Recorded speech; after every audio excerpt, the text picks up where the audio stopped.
Hello students, अब हम start करने जा रहे हैं HTML टैग्स एंड एट्रीब्यूट्स। बात करते हैं HTML होता क्या है। What is HTML? HTML stands for hypertext markup language, जो टिम बर्नर्स-ली के द्वारा डेवलप की गई थी। इसका यूज होता है जो वेब पेज को क्रिएट करने का काम आता है। अगर मुझे कोई स्ट्रक्चर बनाना है वेब पेज पर तो उसके लिए मुझे HTML की हेल्प लेनी पड़ेगी। आगे हम देखते हैं। HTML के जो है दो सेक्शन होते हैं। फर्स्ट सेक्शन होता है जिसमें हेड सेक्शन होता है, दूसरा सेक्शन जिसमें बॉडी सेक्शन होता है। दो सेक्शन में डिवाइड हो रखा है। और हेड सेक्शन में जो यूज़ करते हैं वो CSS की कोडिंग यूज़ करते हैं, जिसमें आपका टाइटल भी होता है। ओके। और CSS की कोडिंग मैं आपको ऑलरेडी करा चुका हूँ, आप देख लेना इसमें वीडियो में। ठीक है। और दूसरा है आपका बॉडी सेक्शन। बॉडी सेक्शन में आगे मैं बात करूँगा, और इसमें इस वीडियो में सिर्फ बॉडी सेक्शन के बारे में ही आगे चलेगा, क्योंकि बॉडी सेक्शन में बहुत सारे टैग्स आते हैं, जिसमें आप टैग और एट्रीब्यूट इन सभी चीज़ों के बारे में बात करेंगे, इसकी डिस्कस करते हैं यहाँ पे आगे। ओके, चलो ठीक है, देखते हैं आगे। टैग क्या होता है? What is tag? Tag is a special keyword जिसको हमेशा एनक्लोज करते हैं एंगल ब्रैकेट में। ठीक है। अब वो जो एंगल ब्रैकेट होगा उसमें जैसे कि मान लो ये दे रखा है एग्जांपल पी पी टैग। ये पी टैग है जो इसको बोलते हैं पैराग्राफ टैग, और इस पैराग्राफ टैग को स्टार्ट किया फिर क्लोज किया। ठीक है, इस तरीके से होता है। आगे देखते हैं types of tag. Types of tag, there are mainly two types के। first one is container tag and second one is empty tag. Okay, container tag, a container tag in HTML is a tag that has both an opening tag and closing tag. That means मतलब आप इसमें क्या होंगे, एक open tag होगा एक close tag होगा। जिसमें ओपन और क्लोज दोनों टैग होते हैं वो आपका कंटेनर टैग होता है, उसमें बीच में कंटेंट भी होता है। लेकिन एम्प्टी टैग होता है जिसको कंटेंट को देने की नीड नहीं होती, सिर्फ और सिर्फ इसमें ओनली आपका क्या होगा, टैग होगा, और उसको क्लोज करने की भी नीड नहीं होगी। मेरी बात समझना यहाँ पे। कंटेनर टैग में ओपन एंड क्लोज टैग दोनों होते हैं, और एम्प्टी टैग में सिर्फ और सिर्फ सिंगल टैग होता है जिसका जो आपके क्लोज करने की नीड नहीं होती। ठीक है। इसमें आपके मेनली थ्री है। जो BR टैग होता है, अगर आपको नेक्स्ट लाइन में अगर कुछ देना है तो उसके लिए आप BR टैग यूज़ करेंगे। अगर दूसरा होता है इमेज टैग, तीसरा होता है HR tag. HR tag use करते हैं जो हॉरिजॉन्टल रूल के लिए। ओके। एट्रीब्यूट, एट्रीब्यूट का यूज़ क्या होता है? एट्रीब्यूट का प्रोवाइड्स एडिशनल, मुझे इन्फॉर्मेशन उसको इसमें इंसर्ट करनी हो तो मैं क्या यूज़ करूँगा, एट्रीब्यूट यूज़ करूँगा। एट्रीब्यूट होता है जैसे कि मान लो ये फ़ॉन्ट टैग दे रखे हैं, फ़ॉन्ट टैग हमारा स्टार्ट हुआ, लेकिन उसके अंदर जो हमने लिखा साइज, अब ये उसकी एडिशनल कुछ इन्फॉर्मेशन है, उसको अगर आप ऐड करना चाहते हैं तो आप यहाँ पे करना, वो जो बनेगा आपका क्या बनेगा, एट्रीब्यूट्स। एक बार मैं डायग्राम से समझा सकता हूँ जिससे क्या होगा आपको इजीली तरीके से समझ में आ जाए। ये देखिए, इसमें देखते हैं ये क्या है, आपका पूरा एक एलिमेंट है, पूरा बना है एलिमेंट। और एलिमेंट में क्या आपका जो पी टैग जो स्टार्ट हुआ उसको बोलते हैं स्टार्ट टैग, जो लास्ट में क्लोज हो रहा है वो होगा क्लोज टैग। अब ये स्टार्ट और क्लोज दोनों टैग हैं, दैट मीन्स वो क्या बन रहा है हमारा कंटेनर टैग। मैंने यही बोला था ना, क्या है वो हमारा कंटेनर टैग। लेकिन उसमें क्या अंदर ये देखा है क्लास, क्लास का एक एट्रीब्यूट है। मैंने बोला उसके अंदर जो हम कोई भी एडिशनल इन्फॉर्मेशन ऐड कर रहे हैं तो वो क्या हो जाता है हमारा एट्रीब्यूट। ठीक है। और जो उसके अंदर जो दे रहे हैं वो वैल्यू है। ओके। और ये जो दिस इज अ पैराग्राफ, ये कंटेंट हो गया, और पूरा मिला करके ये बन रहा हमारा एलिमेंट। ओके, आई थिंक आपको इतना समझ में आया होगा। ठीक है। नेक्स्ट देखते हैं बॉडी टैग। जब हम बॉडी टैग में जाते हैं तो बॉडी टैग में उसमें बहुत सारे एट्रीब्यूट्स होते हैं। ठीक है। कुछ आपके इंपॉर्टेंट एट्रीब्यूट्स हैं, उनके बारे में जान लेते हैं। जैसे कि बीजी कलर, बीजी कलर आता है, कई बार आया हुआ है बीजी कलर। तो बीजी कलर में बच्चे क्या करते हैं, बीजी और कलर दोनों को अलग अलग लिखते हैं, उसको अलग अलग ना करके उसको एक ही वर्ड लिखें, वरना वो गलत माना जाता है। बीजी कलर पूरा एक ही वर्ड है, BG colour is equal to आप कोई सा भी कलर दे दें, वो क्वेश्चन में आपके पास गिवन होगा, वही कलर आप उसमें इंसर्ट कर दें। बैकग्राउंड, जैसे आप बैकग्राउंड लिखेंगे तो बैकग्राउंड से आपका जो पीछे बैकग्राउंड होता है उसका बैकग्राउंड में आपका इमेज आ सकता है। आप किसी भी इमेज को देना चाह रहे हैं तो आपको बैकग्राउंड एट्रीब्यूट देना है। अगर आप बैकग्राउंड में केवल कलर देना है तो वहाँ पे बीजी कलर दिया जाएगा। मेरी बात समझना, अगर आपको बीजी कलर यानी बैकग्राउंड का कलर देना है तो आपको बीजी कलर देना है। लेकिन अगर आप चाहते हैं कि नहीं मुझे वहाँ बैकग्राउंड में कोई इमेज इंसर्ट करनी है तो आपको बैकग्राउंड लिखना है एट्रीब्यूट में। ओके। और अगर आप चाहते हैं कि मुझे जो कलर, जो पूरा का पूरा जो टेक्स्ट आपने लिखा हुआ है, जो कंटेंट है वो आपका लिखा हुआ बाय डिफ़ॉल्ट ब्लैक कलर में आता है, आप चाहते हैं कि नहीं मेरा मान लो बैकग्राउंड रेड है लेकिन मैं उसमें जो कंटेंट जो लिखा हुआ है वो मैं वाइट चाहूँगा, तो मुझे कौन सा एट्रीब्यूट यूज़ करना पड़ेगा, टेक्स्ट एट्रीब्यूट। टेक्स्ट एट्रीब्यूट से क्या होगा, जो भी आप कंटेंट जो लिख रहे हैं वो पूरा का पूरा क्या हो जाएगा, वाइट कलर का हो जाएगा। ओके, इतनी बात समझ में आई। ये क्या है लास्ट नेक्स्ट क्या है इसमें, लेफ्ट मार्जिन। ये क्या है, मार्जिन होते हैं, लेकिन ये 10th के लिए सिलेबस में नहीं है, ठीक है। लेफ्ट मार्जिन मतलब आप चाहते हैं कि मुझे मार्जिन अगर मुझे सेट करने हैं तो आप लेफ्ट मार्जिन एट्रीब्यूट का यूज़ करते हैं। ऐसे ही होता है नेक्स्ट लिंक। लिंक देते हैं, इसे लिंक देने के बाद आपका क्या होगा, वो जो कलर है वो उसका चेंज हो जाता है, सिर्फ लिंक का कलर चेंज होगा, ठीक है। और आप चाहते हैं कि नहीं मुझे उस लिंक को एक्टिव रखना है तो वहाँ ए लिंक यूज़ करना पड़ेगा। और आप चाहते हैं कि वो ऑलरेडी यूज हो चुका है तो विजिटिंग लिंक, जो विजिटेड हो चुका है यानी ऑलरेडी उस लिंक पे क्लिक कर चुका है तो उसका कलर जो चेंज करने के लिए होता है, वहाँ पे आप कोई भी कलर यूज़ करना चाहते हैं उसके लिए ये एट्रीब्यूट से यूज होते हैं बॉडी बॉडी टैग के, ओके। नॉर्मली यही एट्रीब्यूट हैं जो ज़्यादातर आते हैं, इससे इससे हटके बॉडी टैग में बॉडी टैग का एट्रीब्यूट नहीं आएगा, ओके। ठीक, आगे बढ़ते हैं। नेक्स्ट बात करते हैं यहाँ पे फ़ॉन्ट टैग। फ़ॉन्ट टैग क्या है कि आपको क्या है, ये पहली बात तो फ़ॉन्ट टैग यूज़ करते हैं किस लिए कि अगर आपको उसमें कोई भी स्टाइल या फिर कोई भी साइज या फिर कोई भी उसका उसका कलर चेंज करना हो, जो भी आप टेक्स्ट दे रहे हैं उसका कलर चेंज करना है। आप कहेंगे सर मैंने अभी बॉडी में भी बताया था आपने, उसमें भी कलर टेक्स्ट का कलर चेंज कर सकते हैं। वो होता है सभी को, सभी का अगर आप कलर चेंज करना चाहते हैं तो पूरा वेब पेज का आप कलर चेंज करना चाहते हैं, जो टेक्स्ट लिखा हुआ है उसका अगर आप चेंज करना चाहते हैं तो आप दे सकते हैं बॉडी में। लेकिन आप चाहते हैं मुझे सिर्फ और सिर्फ सिंगल लाइन या पर्टिकुलर केवल उतना ही वर्ड मुझे उसको कलर में देना है, तो वहाँ पे आप फ़ॉन्ट टैग यूज़ करके तब वहाँ पे कलर यूज़ करेंगे, ओके। ठीक है, जैसे वो एग्जांपल में दे रखा है फॉन्ट फेस, और फेस इजकल टू क्या है, एरियल। ये दे रखा है साइज हमारा 4 दे रखा है, कलर मैंने ग्रीन कर रखा है, और अलाइन क्या है, राइट या फिर सेंटर। अगर आप चाहते हैं अलाइनमेंट, मैं चाहता हूँ लेफ्ट में आए मेरा लिखा हुआ कंटेंट तो मैं अलाइन का यूज़ करूँगा, अगर राइट में चाहता हूँ तो उसको राइट के लिए यूज़ कर सकता हूँ। सेंटर में देना चाहूँ तो सेंटर भी सेंटर में दे सकता हूँ, लेकिन सेंटर की स्पेलिंग ध्यान रखना, CENTER, ओके। ठीक है, एक बार एक सेकेंड और देख लेते हैं फिर से। ठीक, ये होता है इसमें, ओके। यहाँ से देखो ये फ़ॉन्ट, इसका फ़ॉन्ट का फेस हो गया, साइज हो गया, कलर जो भी आप देना चाहें वो कलर दे सकते हैं, और अलाइन, अलाइन आप यहाँ से जो भी देना चाहें वो यहाँ से आप यूज कर सकते हैं, ओके। इतनी बात समझ में आई, चलो आगे बढ़ते हैं।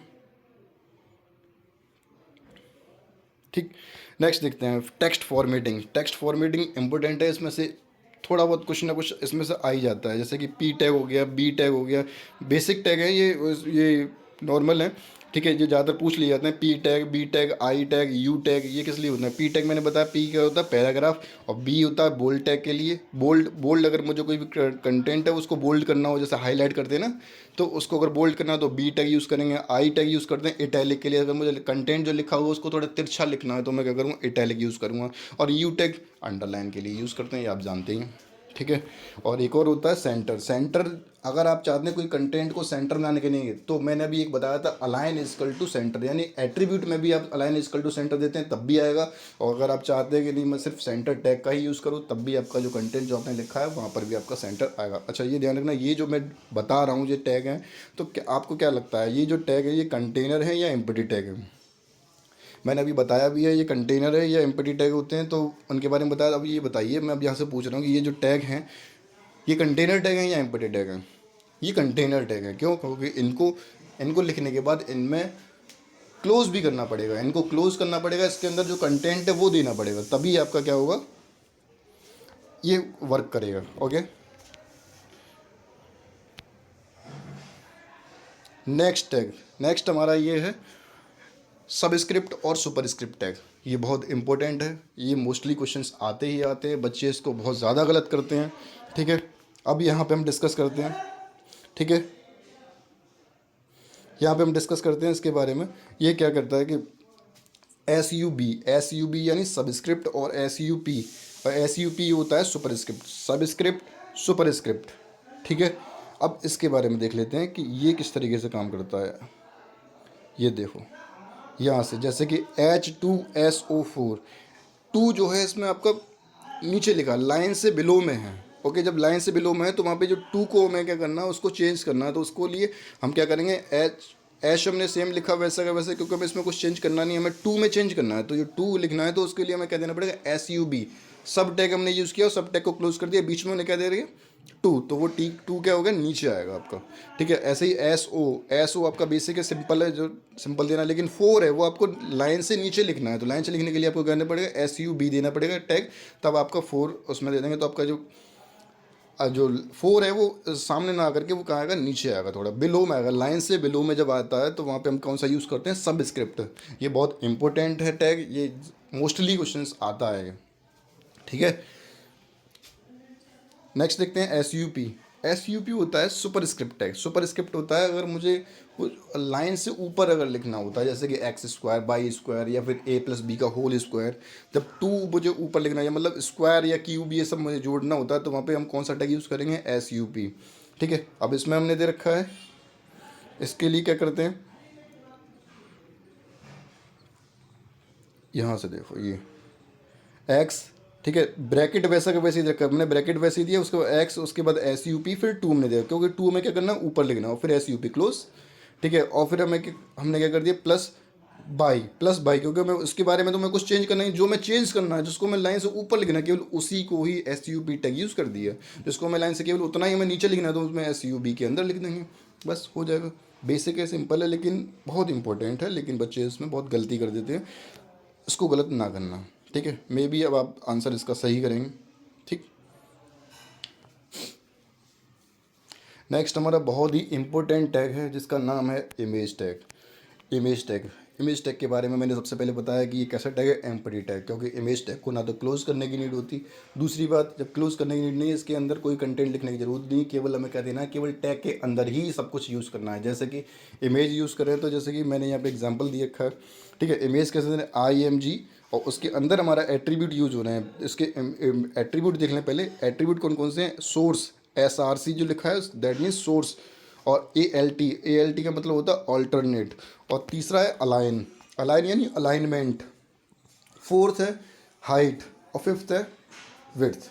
ठीक है, अब यहाँ पे हम देखो सोर्स हम किस लिए यूज़ करते हैं, आपके पास क्वेश्चन में गिवन होगा, उसका इमेज का नाम लिखा होगा, इमेज का कोई नेम है, मान लो इमेज नेम डॉट JPG, ये उसकी सोर्स इमेज की वैल्यू होती है, मतलब जो भी आप उसमें इंसर्ट करना, जो भी आप इमेज कौन सा लेना चाह रहे हैं वो इमेज का नेम होना चाहिए। और इमेज है तो ये कैसे समझे कि ये इमेज ही है, तो उसको समझाने के लिए क्या करना होगा, उसका एक्सटेंशन यूज़ करना होगा, जैसे कि .JPG, .JPEG, या फिर PNG। जब हमें ये तभी समझ पाएगा कि ये इमेज ही है, क्या पता आप वीडियो दे रहे हो, है ना। उसको समझाने के लिए क्या करना पड़ेगा, डॉट एक्सटेंशन देना पड़ेगा, और इमेज कौन सा है वो देना पड़ेगा। ओके, इमेज SRC एट्रीब्यूट हुआ। ठीक है, अब मान लो आप चाहते हैं कि मुझे ऑल्ट यूज़ करना है, ऑल्ट क्यों यूज़ कर रहे हैं, और अगर इन केस आपका इमेज नहीं आया तो उसकी जगह पे आप कुछ नाम देना चाह रहे हैं या फिर कुछ भी वर्ड लिखने चाह रहे हैं, तो आप वो लिख सकते हैं ऑल्ट यानी अल्टरनेट। अगर इस इमेज के अलावा अगर आप कुछ और लिखना चाहते हैं तो यहाँ लिख सकते हैं, जैसे कि यहाँ पे क्या लिखा है, refresh the page. Third align, आप चाहते हैं मेरा जो इमेज है वो लेफ्ट में आया है, आप चाहें उसको पोजीशन चेंज करना चाहें, राइट में करना चाहें राइट कर सकते हैं, सेंटर एक्सपेक्ट कहीं पे भी करना चाहें वो कर सकते हैं, किससे, अलाइन से। ठीक है, नेक्स्ट है आपका हाइट और विड्थ, तो वो क्वेश्चन में गिवन होगी, उसी के अकॉर्डिंग आपको हाइट और विड्थ एट्रीब्यूट का यूज़ करना है। बहुत ही बेसिक है, बहुत ही सिंपल है, लेकिन ये क्वेश्चन इंपॉर्टेंट है, बहुत ज़्यादा आता है इमेज टैग, ज़्यादातर एग्जाम में CBSE के ये जो 10th के एग्ज़ाम में ये बहुत बार आया हुआ है। इमेज टैग को कैसे इंसर्ट करने हैं इसके बारे में, या फिर JPEG या JPG या PNG पूछ लेता है, इसका एक्सटेंशन कौन से होते हैं। ओके, ठीक, नेक्स्ट देखते हैं। नेक्स्ट हमारा टॉपिक है लिस्ट बहुत इंपॉर्टेंट है। ठीक है, लिस्ट में क्या होता है कि लिस्ट होती है हमारी मेनली 3 टाइप्स की होती हैं। पहली है हमारी, ठीक है, लिस्ट हमारी कितनी है, 3 टाइप्स की हैं। जैसे कि फर्स्ट है आपकी क्या, अनऑर्डर्ड लिस्ट, फर्स्ट कैसी है, अनऑर्डर्ड लिस्ट, और सेकंड है आपकी ऑर्डर्ड लिस्ट, थर्ड है डेफिनेशन लिस्ट। मैंने इसका एग्जांपल से समझा दिया है, जैसे कि ये लिखा है एप्पल बनाना मैंगो, तो एप्पल बनाना मैंगो इसमें भी लिखा है, एप्पल बनाना मैंगो इसमें भी लिखा है, इसमें केवल एक दिया मैंने एप्पल। ठीक है, अब ये एप्पल बनाना मैंगो और इसमें सिर्फ एप्पल। अब देखो एप्पल जो लिखा हुआ है इसमें जो आपको जो लिस्ट जो दिखा रहा है, तो इसमें आपको क्या है, ये केवल पॉइंट दिखा रहा है। ठीक है, ये अनऑर्डर्ड है, मतलब इसमें कोई भी सीक्वेंस नहीं है। ऑर्डर्ड में क्या होगा, सीक्वेंस होगा 1 2 3 या फिर ABC, इस तरह की सीक्वेंस चलेगा, ये आपका क्या होगा, ऑर्डर्ड लिस्ट। ठीक है, अनऑर्डर लिस्ट, ऑर्डर लिस्ट और थर्ड होती है डेफिनेशन लिस्ट। आपकी मेनली लिस्ट जो है 3 टाइप्स की होती हैं, ठीक है। और उसको यूज़ करने के लिए अनऑर्डर लिस्ट के लिए जो टैग यूज़ करते हैं वो होता है यूएल टैग। ऑर्डर लिस्ट के लिए जो टैग होता है उसको बोलते हैं ओएल टैग। और डेफिनेशन लिस्ट को यूज़ करने के लिए एक टैग होता है जिसका नाम है डीएल टैग, ठीक है। आगे इसके बारे में डिस्कस करते हैं।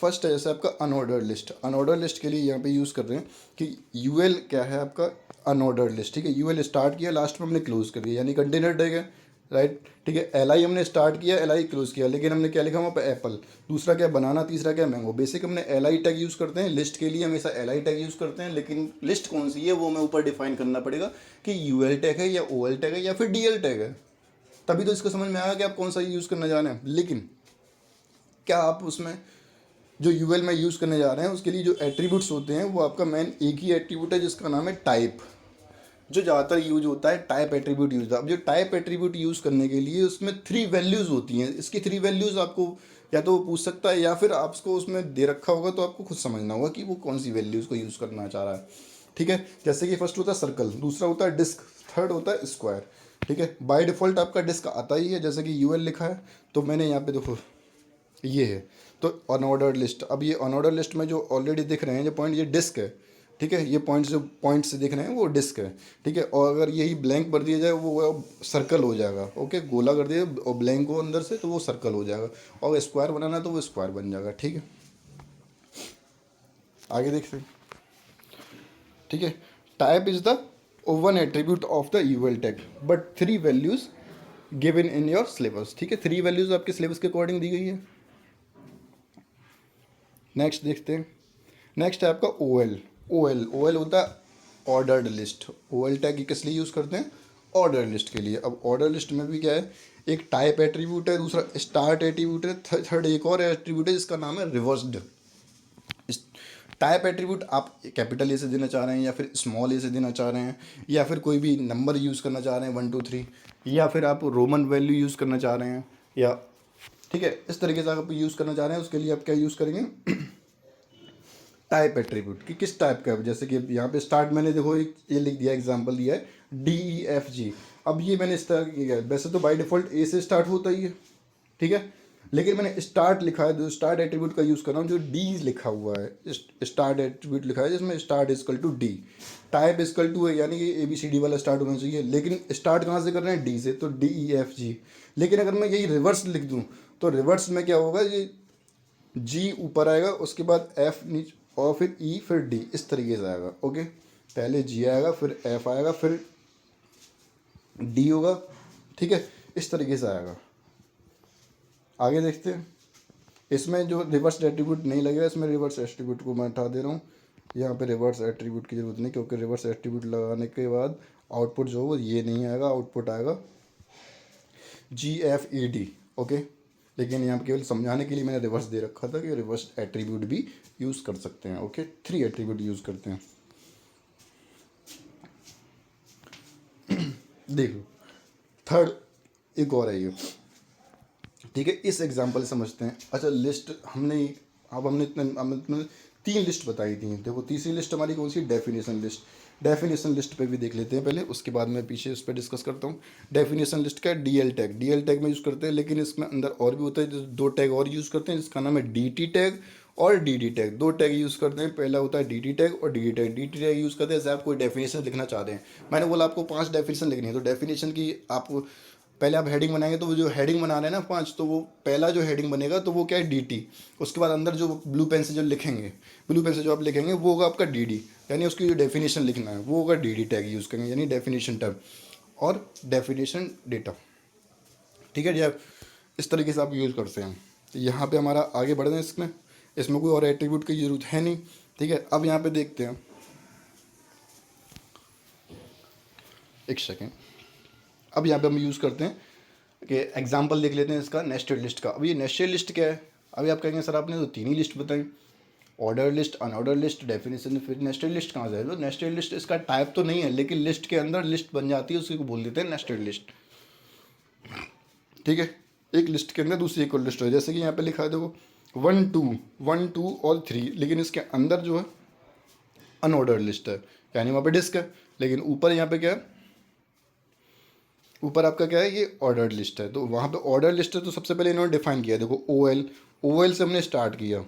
ओ एल हमने स्टार्ट किया, क्यों ओ एल स्टार्ट किया, क्योंकि ओ एल पहले हमें डिफाइन करना पड़ेगा ना कि लिस्ट है तो कौन सी टाइप की लिस्ट है हमारी, स्टार्ट कहाँ से हो रही है, ओ एल से हो रही है। उसमें हमने लिखा एल आई, और एल आई पर मैंने कॉफ़ी, और दूसरा हमारा क्या है, टी, मतलब दो हमारे हुए। अब लेकिन हम तीसरा एक और हमने देना पड़ेगा यू एल, क्यों अब इसके अंदर है ना, इसके अंदर है यू एल, तो हमने लिखा यू एल, और उसके अंदर हमने और दिया एल आई ग्रीन टी, दूसरा एल आई ब्लैक टी, ठीक है, और हमारा यू एल क्लोज, ठीक है। अब यू एल क्लोज, उसके बाद हमने एल आई क्लोज, और हमारा एक और एल आई है जिसका नाम है मिल्क, ठीक है। अब हमारा क्या है, यहाँ से ओ एल को क्लोज कर सकते हैं यहाँ पे। इतनी बात समझ में आई। यू एल हमारा स्टार्ट हुआ, देखो ओ एल ऊपर स्टार्ट था, सबसे लास्ट में क्लोज किया है, लेकिन इसके अंदर यू एल था तो उसके हमने अंदर यू एल को क्लोज किया। देखो मैं यहाँ पे बॉक्स में बना दे रहा हूँ इस तरीके से, ये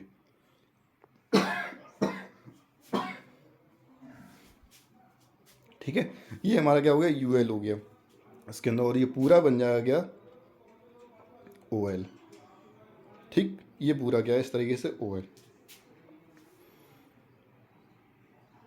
डेफिनेशन लिस्ट के बारे में मैंने बता ही दिया। आगे बात करते हैं, यहाँ पे आपका ऑडियो और वीडियो को इंसर्ट करने के लिए आ सकता है। क्वेश्चंस बेसिकली पूछे जाते हैं, ऑडियो वीडियो जब आप उसमें इंसर्ट करते हैं, देखो अब तक हमने क्या क्या इंसर्ट कर लिया, टेक्स्ट वगैरह इंसर्ट कर लिए, इमेज को इंसर्ट कर लिया, या फिर कोई लिस्ट को अगर मुझे बनाना है तो वो मैं यहाँ पे कर सकता हूँ। लेकिन अब मैं बात कर रहा हूँ, मुझे ये सब कर दिया, अब मुझे करना है क्या, ऑडियो और वीडियो को इंसर्ट करना है। तो हमें उसके लिए क्या करना होगा, देखो मोस्टली ऑडियो वीडियो के ज़्यादातर एट्रीब्यूट्स हैं वो सब सेम है, बस इसका जो ध्यान रखना होता है वो होता है इसका एक्सटेंशन, ठीक है। जैसे कि ऑडियो हमने टैग यूज़ किया तो वहाँ पे हमारा क्या, कंट्रोल्स एक तो एट्रीब्यूट यूज़ होता है, कौन सा, कंट्रोल्स एट्रीब्यूट होता है, दूसरा ऑटो प्ले, ठीक है। ये मैंने थोड़े दो दे रखे हैं, जिसमें कि आपका पहला आपका क्या है, कंट्रोल्स और ऑटो प्ले, जो मतलब अगर आप चाहते हैं कि नहीं मुझे उसको खुद से कंट्रोल करना चाहते हैं, जैसे पॉज हुआ, प्ले करना है, या ठीक है, ये सब चीज़ें आप खुद से यूज़र अपना उसको कंट्रोल करना चाहे तो हम कंट्रोल्स एट्रीब्यूट यूज़ करना पड़ेगा। आप चाहते हैं कि मैं जैसे ही वेब पेज ओपन हो तुरंत ऑटोमेटिक प्ले हो जाए, तो वहाँ पे आपको क्या देना पड़ेगा, ऑटो प्ले, तो वहाँ क्या देना पड़ेगा, ऑटो पे। जैसे कि यूट्यूब पे आता है ना, वीडियो ख़त्म होने के बाद ऑटोमेटिक दूसरी प्ले हो जाए, तो वहाँ ऑटो प्ले एट्रीब्यूट यूज़ किया है। आप चाहते हैं कि नहीं कि हमारे कंट्रोल में हो, हम चाहें तभी वो दूसरा ऑटोमेटिक प्ले हो, तो वो वहाँ पे कंट्रोल देना पड़ेगा। ओके, इस तरीके से हम दे सकते हैं। ऑडियो वीडियो को इंसर्ट करना है तो हमें यहाँ पे दो एट्रीब्यूट के बारे में बताया, लेकिन इसमें ऑडियो वीडियो में कुछ टैग भी यूज़ होते हैं। जब ऑडियो और वीडियो जब यूज़ इंसर्ट करेंगे तो कुछ टैग यूज़ करते हैं। जैसे कि आप चाहते हैं कि वो किसी, जैसे आप चाहते हैं किसी इमेज को या फिर वीडियो को या ऑडियो को इंसर्ट करते हैं, तो हमें ये बताना पड़ेगा कि जो वेब पेज पे आप कोई इमेज, वीडियो या इमेज या कुछ देना चाहें तो कोई कहीं ना कहीं सोर्स तो लेना पड़ेगा ना। तो वो जो सोर्स लेना है उसके लिए उसका नाम होना चाहिए, उस इमेज का नाम होना चाहिए, उस वीडियो का नाम होना चाहिए, ठीक है। तो उसको देने के लिए हम क्या देते हैं, सोर्स एट्रीब्यूट देते हैं। लेकिन यहाँ पे क्या करते हैं, ऑडियो वीडियो में सोर्स एट्रीब्यूट यूज़ करते हैं, ठीक है, और एक सोर्स नाम का टैग भी यूज़ करते हैं। आप कहेंगे सर दोनों सोर्स, हाँ बिल्कुल, लेकिन सोर्स पूरा अगर वर्ड लिखना है तो वहाँ पे आपका टैग बनेगा, और एसआरसी से सिर्फ लिखना है तो वहाँ पे आपका एट्रीब्यूट बनेगा। मेरी बात समझ में आई। सोर्स आपको टैग यूज़ करना है और उसके अंदर एसआरसी एट्रीब्यूट यूज़ करना है। ये किसके लिए, ऑडियो और वीडियो के लिए यूज़ करना है। लेकिन आप चाहते हैं कि नहीं मुझे, आपने हॉर्स जैसे लिखा है, source SRC is equal to horse dot O G G, ठीक है, और टाइप इजकल टू दे दिया ऑडियो, मतलब ओ जी जी हमारा क्या है, ऑडियो का एक्सटेंशन है, ठीक है। अगर वहाँ पे डॉट एम पी थ्री भी लिख सकते हैं, यहाँ पे लिखा है source S R C is equal to source dot M P three. मैं एक और एग्जांपल दिखा दे रहा हूँ, शायद आपको और अच्छे से क्लियर हो।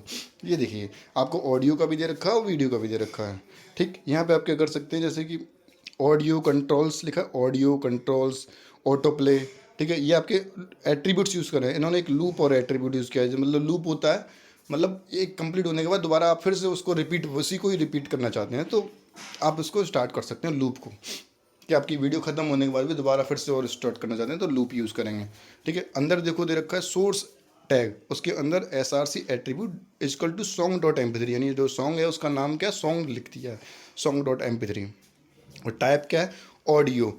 फिर दूसरा एक और दिया source SRC equal to song.mp3, ठीक है। ये इस तरीके से दो रखे हैं। और ऐसे ही वीडियो का दे रखा है, उसकी विड्थ हाइट ये भी उसको इंसर्ट कर रखा है, ठीक है, कि कितने तक पे आना चाहिए। हम नहीं चाहते कि फुल स्क्रीन पे आए, हम उसको थोड़े पे देना चाहते हैं, तो उसके लिए हाइट और विड्थ एंटर दे रखी है ना, एंटर कर रखी है इसमें।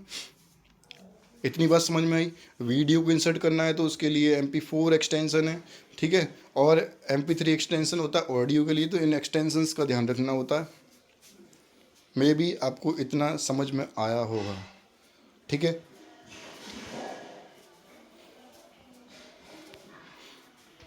नेक्स्ट है हमारा फॉर्म टैग। फॉर्म भी बनाना होता है, ठीक है। फॉर्म बनाने के लिए हमें क्या करना होगा, फॉर्म टैग को यूज़ करना पड़ेगा, ठीक है। सबसे पहले जैसे बॉडी टैग के अंदर जब हम स्टार्ट करेंगे तो बॉडी टैग स्टार्ट होने के बाद अंदर जो होगा फॉर्म बनाना है तो फॉर्म टैग स्टार्ट हो जाएगा। फॉर्म के अंदर कई सारे टैग होते हैं, जैसे कि इनपुट टैग होता है, टेक्स्ट एरिया होता है, बटन बनता है, और सिलेक्ट टैग यूज होता है, ऑप्शंस यूज़ करते हैं, और उसके बाद हमारा फॉर्म क्लोज हो सकता है।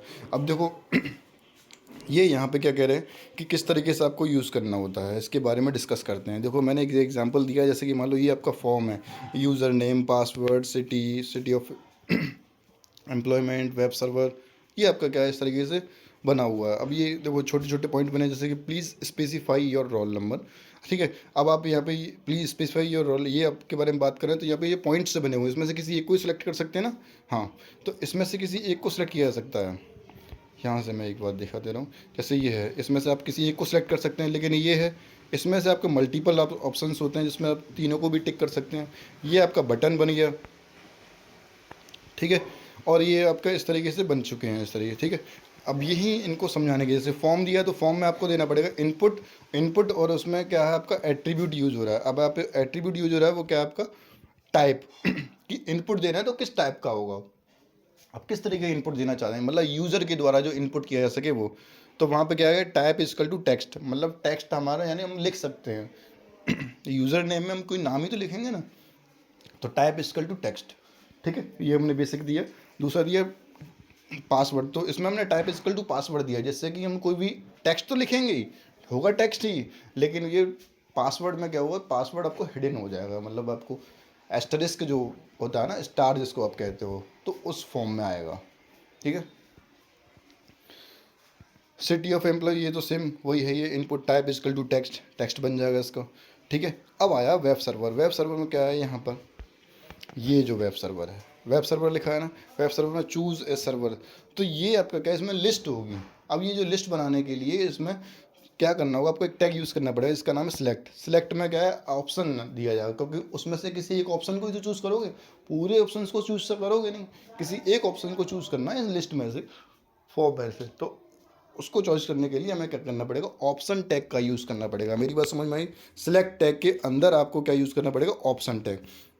वो ऑप्शन टैग के अंदर जो भी जैसे लिखा है चूज़ ए सर्वर, तो यहाँ पे लिखा है ना चूज़ ए सर्वर, तो choose a server is equal to हमने दे रखा है, ठीक है। सिलेक्ट ऑप्शन में दे रखा है चूज़ ए सर्वर, ठीक है, और ऑप्शन क्लोज, और उसके बाद सिलेक्ट को भी क्लोज करना है हमें, ठीक है, सिलेक्ट को भी क्लोज करना है। उसके बाद हमारा क्या आएगा, ये हमारा दिखा रहा है input type equal to radio.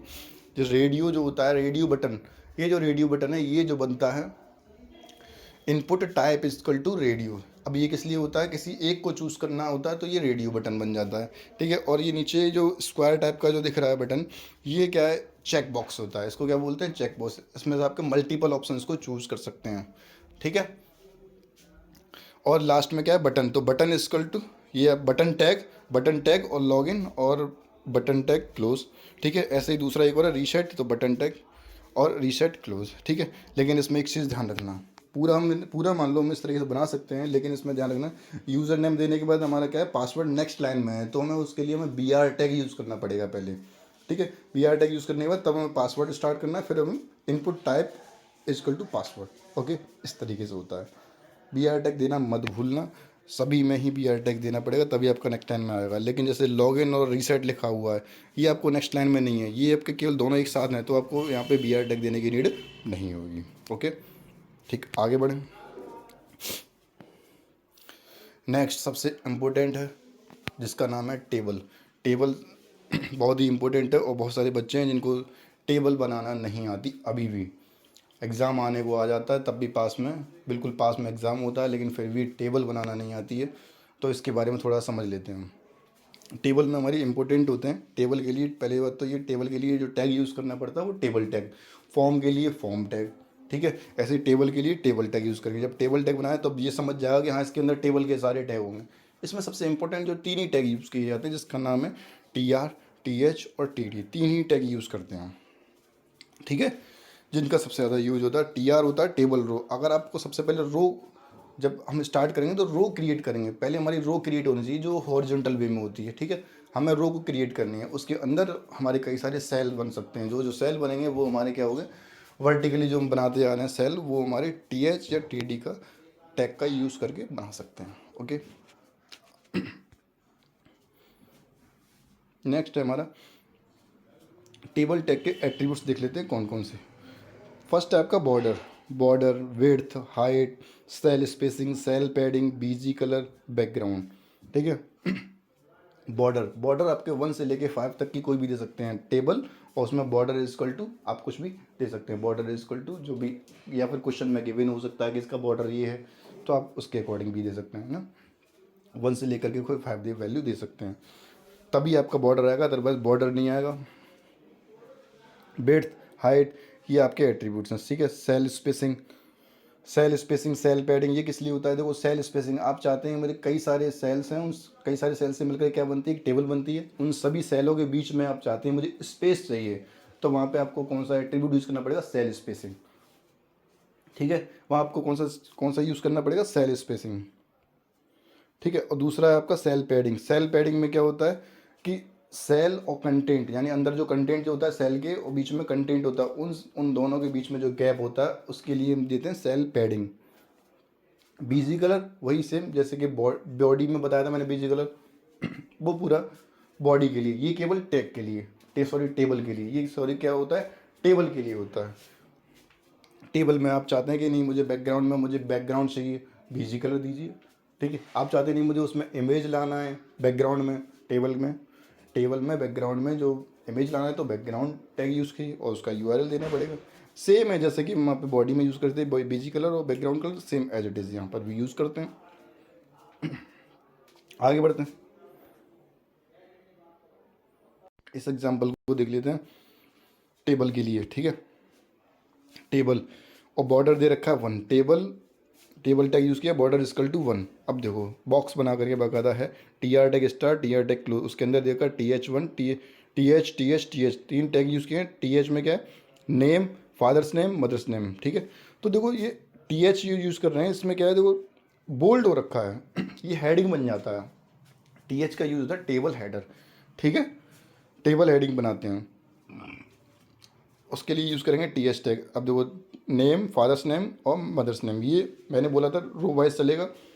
एक हमारी रो कंप्लीट होगी जो फादर्स नेम मदर्स नेम हमने इस तरीके से बना दिया, name, father's name, mother's name, ठीक है, TH पे लगा करके। अब दूसरा हम दे रहे हैं TD टैग, TR हमने स्टार्ट किया, क्लोज कर दिया। दूसरा हमारा फिर से TR स्टार्ट हुआ, इसमें हमने TD रवि और फिर TD close, TD Sunil, TD close, TD Poonam, TD close, ये इस तरीके से दे रखे हैं। और ऐसे ही हमारा क्या है, TR क्लोज हो गया। नेक्स्ट हमारा क्या है, TR फिर से स्टार्ट, TR क्लोज, ठीक है, TD start, TD close, TD start, TD close, इस तरीके से देते रहेंगे, ठीक है। और इस तरीके से पूरा क्या होगा, पूरी की पूरी टेबल इस बन जाएगी, ठीक है। रो वाइज बनेगी, मेरी बात समझ में आ रही है, रो वाइज बनेगी। पहला हमने TR बनाया, दूसरा TR बनाया, तीसरा TR, चार, यानी 4 TR है, और उसमें सभी में TH या फिर TD आप दे सकते हैं। TH जब देते हैं जब आपको हेडिंग बनानी हो, या फिर उस हेडिंग बनाने के बाद उसको सेंटर में लिखना हो, तो आपको क्या देना पड़ेगा, TD देना पड़ेगा।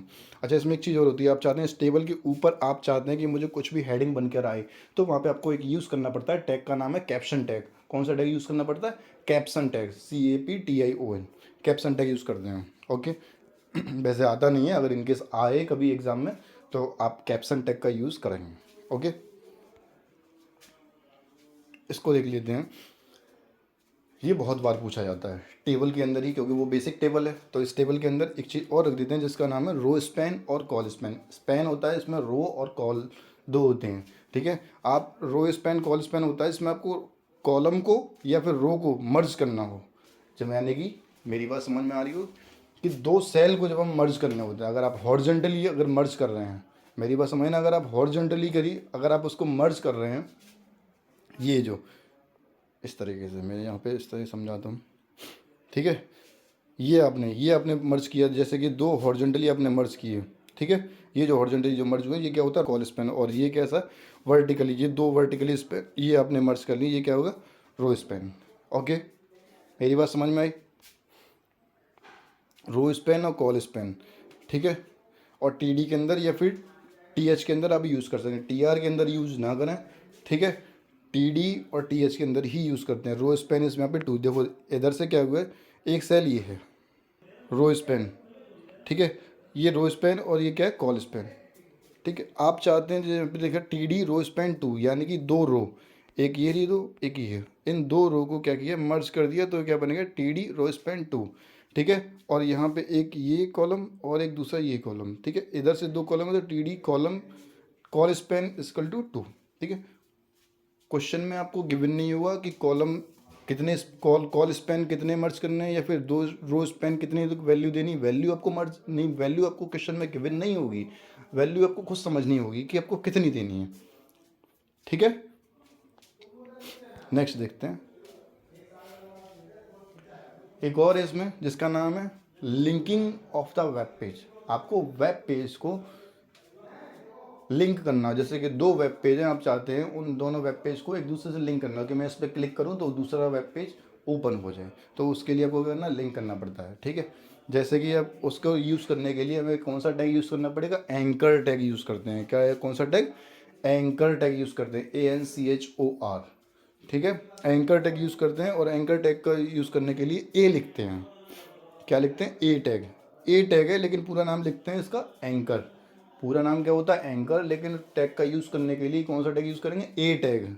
चाहे स्मॉल में दें या कैपिटल में दें, उससे फ़र्क नहीं पड़ता, ठीक है। अब ए टैग दिया, उसको दे दिया क्लिक हेयर, लेकिन उसके एट्रीब्यूट्स होते हैं दो, क्योंकि डायरेक्ट वो समझेगा कैसे क्लिक हेयर, तो वो कहाँ से पेज को उठाएगा, किस पेज को उठाएगा, उसको समझाने के लिए कौन सा टैग यूज़ करना पड़ेगा, मैं एच रिफ, ठीक है। हाइपर टेक्स्ट रेफरेंस बोलते हैं या फिर हाइपर लिंक रेफरेंस बोल सकते हैं, ठीक है। Hyperlink reference equal to page.html, यानी page.html के नाम से कोई ना कोई वेब पेज होगा। अब उस वेब पेज को ए के अंदर देना है, ठीक है। ए टैग के अंदर दे देंगे, ए टैग, और उसमें लिखेंगे href इक्वल टू page.html, तो वहाँ पे आपका वो पेज, इसमें क्लिक हेयर में, जैसे आप क्लिक हेयर पे क्लिक करेंगे तो आपका क्या हो जाएगा, वो दूसरा जो पेज है page.html वाला, वो ओपन हो जाएगा। दूसरा है H equal to mailto, equal to mailto, ये आपको देना पड़ेगा दूसरा, यानी दूसरा जो टैग है, सॉरी दूसरा जो एट्रीब्यूट है उसका नाम है मेल टू। दूसरा एट्रीब्यूट उसका नाम क्या है, मेल टू। तो मेल टू भी टैग एट्रीब्यूट यूज़ करेंगे, वो इक्वल टू दे करके ही आपको यूज़ करना पड़ेगा, जो इसमें दे रखा है abc@gmail.com। क्वेश्चन में आपको गिवन होता है कि किसी भी को भी अगर आपको मेल करना है तो मेल के लिए आपको मेल आईडी दे रखी होगी। अब आपको मेल कैसे करना है, उसके लिए आपको खुद से लिखना होगा, A tag href equal to mailto, और जो क्वेश्चन में आपको गिवन हो ये ईमेल आईडी है, वो ईमेल आईडी देने के बाद और जो लिखना है क्लिक हेयर, उसके बाद ए टैग को क्लोज कर दें। मेरी बात समझ में आई इतनी, ठीक है।